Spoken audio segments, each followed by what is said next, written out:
ምን እንላለን? እሺ ዘማሪ የምስራች ስምዖንን አጣና በብዙ የተጋችሁ በብዙ የለፋችሁ ልታድኑ ብትኖር ብላችሁ የሮጣችሁ ለቤተሰቦች ለቅዱሳን ሀገር ውስጥ ከሀገር ውጭ ላላችሁ መጽናናትን እመኛለሁ።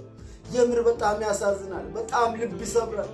የእግዚአብሔር በጎ ፈቃድ ሆኗል። እኛ ምን እንላለን? ምን እናደርጋለን? እግዚአብሔር የወደደውን ካደረገ የምር በጣም ያሳዝናል። ብትኖር ለኛ መልካም ነበር፣ ነገር ግን ሄዳለች።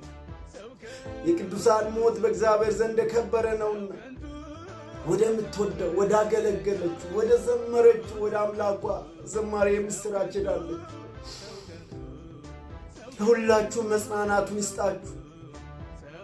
የምር በጣም ያማል። ምን እንላለን?